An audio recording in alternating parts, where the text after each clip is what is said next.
ఈ వీడియోలో ఇరుముడి సినిమాకు సంబంధించి సమాజానికి వాళ్ళు ఇచ్చే మెసేజ్, పాలకుల కళ్ళు ఏ రకంగా తెరిపించబోతున్నారు అవన్నీ ఎక్స్ప్లెయిన్ చేస్తాను. ఎక్స్ట్రాడినరీ వేలో చెప్తా. మీలో ప్రతి ఒక్కళ్ళు కోరుకునేది ఇదే కదా అని మీకు అనిపించేలా చెప్తా. గణేష్ గోల్డ్ తాకట్టులో ఉన్న బంగారాన్ని విడిపించి కొనబడును. సంప్రదించండి 9966611144. అండ్ వీడియో చివరలో పాటియాలాలో ఒక భయంకరమైనటువంటి ఆ పిట్బుల్ డాగ్ ఇద్దరిని ఆల్మోస్ట్ చంపబోయింది. ఆ డీటెయిల్స్ కూడా చెప్తాను, వినండి. ముందైతే ఇరుముడి సినిమా. ఎక్కడ మొదలెడదాం? సమాజంలో మధ్యతరగతి మనిషి, పేద మనిషి, ముఖ్యంగా తండ్రి ప్లేస్లో ఉన్నటువంటి మనిషి కూతుళ్ళకి ఇంట్లోకి ఏం చెప్తాడంటే, అదే గురుస్వామి అయినటువంటి ఈ సాయి కుమార్ చేత ఈ సినిమాలో చెప్పించారు. ఆడపిల్లల భవిష్యత్తుకు భయమే శ్రీరామ రక్ష. భయం అనేది లేకపోతే ఎట్ట పడితే అట్టు ఉంటారు. భయం ఉందనుకో జాగ్రత్తగా ఉంటారు. ఇది ప్రతి ఒక్కళ్ళు చెప్పారు. కానీ ఆడపిల్లలకి ఏం నేర్పాలండి? ఆడపిల్లల తల్లిదండ్రులు ఎలా ఆలోచించాలండి? ఆడపిల్లలను చూసేవాడు ఎలా భయపడాలండి తేడాగా? అండ్ ఆడపిల్లలు ఎలా ధైర్యంగా ఉండాలండి? అదే రవితేజ క్యారెక్టర్ చేత పలికించారు. సినిమాలో అతను తాగుబోతే అయినా కన్న కూతురు విషయంలో అతను ఎలా ఉంటాడన్న దానికి బెస్ట్ ఎగ్జాంపుల్, మందు లేకుండా అసలు ఉండలేని నువ్వు 41 రోజులు మండలం దీక్ష ఎలా ఉంటారా నువ్వు అని చెప్పేసి అడిగితే ఏం చెప్తాడండి? నా బిడ్డ మణి కోసం, మణికంఠ ఆ పాప పేరు. ఆ పాప ఇతను అడిగినట్టుంది మాలేసుకోవాలి నానా అని. అలా ప్రతి సంవత్సరం మాలేసుకుంటున్నట్టుగా ఉన్నాడు ఆ సినిమాలో. సో కన్న కూతురు కోసం మాలేసుకుంటాడు. ఆ 41 రోజులు నియమనిష్టలతో ఉంటాడు. ఆ నియమనిష్టలు అయిపోయిన తర్వాత మనకి తేడాగా ఉంటాడంటే కాదు. కూతురు అంటే ప్రాణం. తాగుడు అలవాటు ఓకే, బ్యాడ్ హ్యాబిట్. బట్ కూతురు అంటే ప్రాణం. ఎంతలా ప్రాణం? వెనక ఒకడున్నాడు. ఏ రకంగా ఉన్నాడు? చెయ్యి వేస్తే కడుపులోంచి పేగులు తీస్తాడు. అంటే ఆడపిల్ల జోలికి వెళ్ళాలంటే భయపడాలి. కారణం వెనక ఒకడున్నాడు. ఎవడాడు? కన్న తండ్రి, అన్న, తమ్ముడు, లేదా పెళ్ళైన ఆడవాళ్ళకి భర్త. అంటే మగాడు అన్నవాడు మన ఇంట్లో ఆడవాళ్ళకి ఎలా ధైర్యం ఇవ్వాలి అంటే, నా వెనక ఉన్నాడు, నా తండ్రి ఉన్నాడు, నా అన్న ఉన్నాడు, నా తమ్ముడు ఉన్నాడు, నా భర్త ఉన్నాడు, నా బిడ్డ ఉన్నాడు. వాళ్ళు ఎలా ఉండాలరా అంటే, చూసేవాడికి వెన్నులో వణుకు పుట్టారా. అమ్మో చెయ్యేస్తే ఇంకేమైనా ఉందా, కడుపులో పేగులు తీస్తాడు రా వాడు మనవి అన్న భయం రావాలా. తర్వాత సమాజంలో చాలామంది, ఇంక్లూడింగ్ మా నాన్న కూడా నన్ను అలాగే అనేవాడు, నీకెందుకురా సమాజంలో ఏది జరిగితే మొత్తం నీదనుకుంటావు ఏంట్రా అనేవాడు. కానీ ఆ రోజున మా నాన్న చెప్పలేకపోయాం. ఈ సినిమాలో డైలాగు రవితేజ నోటి వెంట విన్నా. బట్ నేను చాలాసార్లు మన కావ్యస్ మీడియాలో కావచ్చు, నా క్యారెక్టర్ సస్పెన్స్ ఛానల్లో కావచ్చు, ఇదే డైలాగ్ చాలాసార్లు చెప్పాను. పాలకుడు అనేవాడు, పోలీస్ అనేవాడు, జడ్జి అనేవాళ్ళు, అధికారులు ఉన్న వాళ్ళు ఎవరైనా కానీ ఆ సొసైటీలో జరిగినటువంటి ఒక ఇష్యూ ఉందే, ఆ ఇష్యూలో ఎవరైతే బాధితులుగా ఉన్నారో వారిని మన సొంత వాళ్ళు అనుకోపోయినా పర్వాలే, అట్లీస్ట్ మనకు తెలిసిన వాళ్ళు అనుకుంటే చాలు, ప్రాబ్లం సాల్వ్ అయిపోయింది. ఇక మీద అటువంటి నేరాలు ఘోరాలు జరగకుండా ఉంటాయి అన్న. మీకు చాలాసార్లు అనిపించిందా? 99.99% జడ్జిలు ఇచ్చే తీర్పులు చూసి సమాజంలో ఉన్న వాళ్ళు ఒకటే మాట అంటారు, మీ ఇంట్లో ఆడవాళ్ళకి కూడా ఇలా జరిగితే ఇటువంటి తీర్పు వేస్తావా? 99.999% పోలీసులని ఈరోజు మన సొసైటీలో ఉన్న సొసైటీలో ఉన్న వాళ్ళు ఏమంటున్నారు? ఏమయ్యా పోలీసులు, మీ ఇంట్లో కూడా ఆడవాళ్ళు ఉంటారు కదా, వాళ్ళతో కూడా ఇలా బిహేవ్ చేస్తారా? ఇక లాయర్లని, ఏమయ్యా లాయర్లు, వాళ్ళు అంత డబ్బు ఇచ్చినంత మాత్రాన వాడు చేసింది హత్య, చేసింది తప్పు అని తెలుసు కూడా వాడు నువ్వు కాపాడుతావా? రేపటి రోజు నీ ఇంట్లో నీ కూతురుకో భార్యకి ఎలాగా జరిగితే అవతల వచ్చి నీకు డబ్బు ఇస్తే నువ్వు ఆ తరఫున వాదిస్తావా? చెప్పయ్యా చెప్పు అని అంటారు.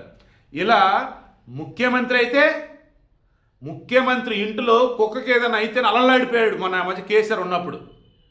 అలాగే చంద్రబాబు నాయుడు ఇల్లు కావచ్చు, రేవంత్ రెడ్డి ఇల్లు కావచ్చు, మోడీ ఇల్లు కావచ్చు, ఎవరిదైనా కానీ పాలకుడు అనబడేవాడు తన ఇంట్లో వాళ్ళకి ఏ చిన్న ఆపద కలిగినా, ఏ చిన్న ఇబ్బంది కలిగినా యంత్రాంగం మొత్తం అప్రమత్తమైంది, ఉరుకులు పరుగులు అసలు మొత్తం అలర్ట్ అయిపోతారు.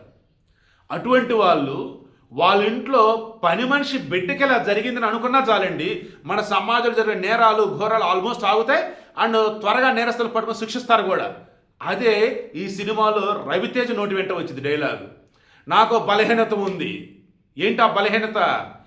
ఏ ఆడకూతురిని చూసినా నా కూతురిని చూస్తున్నట్టే ఉండిద్ది అని. అంటే దాని అర్థం ఏంటి? సమాజంలో ఏ ఆడబిడ్డను చూసినా తన కూతురు చూసినట్టే ఉండిద్ది అన్నాడు. అంటే దాని అర్థం ఏంటి?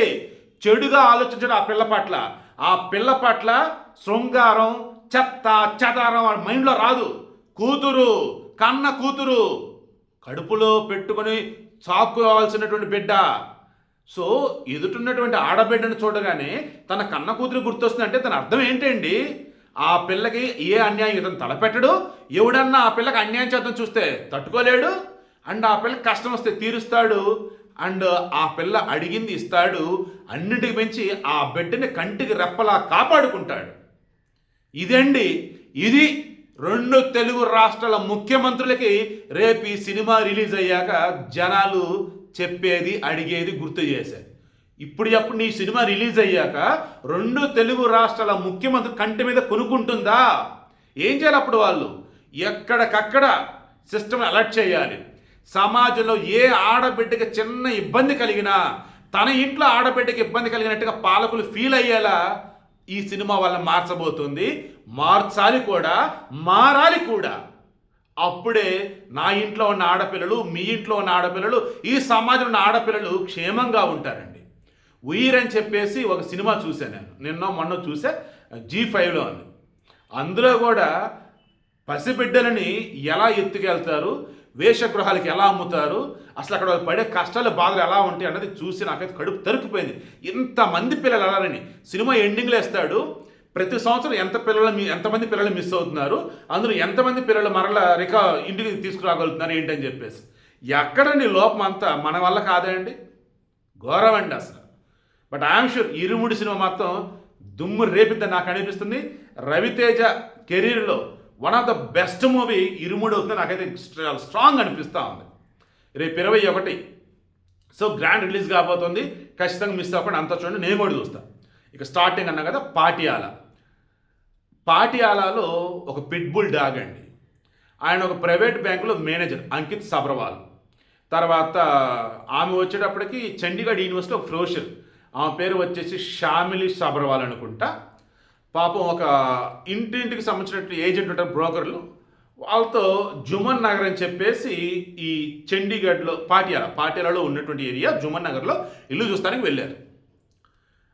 ఆ ఇల్లు చూడటానికి వెళ్ళినప్పుడు బుద్ధి, బుర్ర, జ్ఞానం ఉన్నటువంటి జంతు ప్రేమికులు ఇళ్లలో కుక్కలు ఉంటే బివేర్ ఆఫ్ డాగ్ అని బయట బోర్డు పెట్టాలి. బోర్డు పెడతలేదు వాళ్ళు.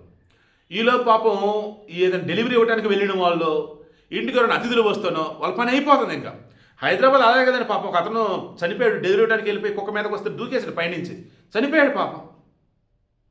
ఇప్పుడు ఇక్కడ ఏమైంది? ఆ ఏజెంట్ ఎవరైతే ఉన్నారో అతను ఏం చేశాడు? డోర్ తీశాడు. ఇంట్లో పిట్బుల్ లాంటి క్రూరమైన భయంకరమైన కుక్క, ఈ పిట్బుల్ డాగ్స్ని పెంచొద్దని చెప్పేసి కోర్టు చెప్పింది. ఈ పిట్బుల్ డాగ్స్ ఆల్రెడీ ఉంటే కనుక జాగ్రత్త చూసుకోండి, దానివల్ల ఎవరికైనా ఏదైనా అయితే పూర్తి బాధ్యత మీదే, శిక్షలు మీకు వేస్తామని చెప్పింది. ఒకవేళ హ్యాండ్ ఓవర్ చేయండి జంతు సంరక్షణ వాడు ఇమ్మని కూడా చెప్పేసింది. పిట్బుల్ యొక్క భయంకరమైన క్రూరమైన దాని యొక్క మెంటాలిటీ ఆల్మోస్ట్ క్రూర జంతువుకు ఉన్నట్టు. ఆ గేట్ అతను తీసేటదో బయటకు వచ్చింది. వచ్చి రాగానే పాపం ఆడామను ఘోరంగా పీకింది. ఆ మగాని అడ్డులేడు తన భార్యని కాపాడుకుందాను. ఇక అతను కరిచిందండి. అసలు అదైతే భార్యకు అడ్డు నిలబడ్డాడు. వెనకాలండి అతను ఘోరంగా నడుమేంటి, పిర్రలేంటి మొత్తం దారుణంగా గీకింది, కొరికింది, ఏదేదో చేసింది.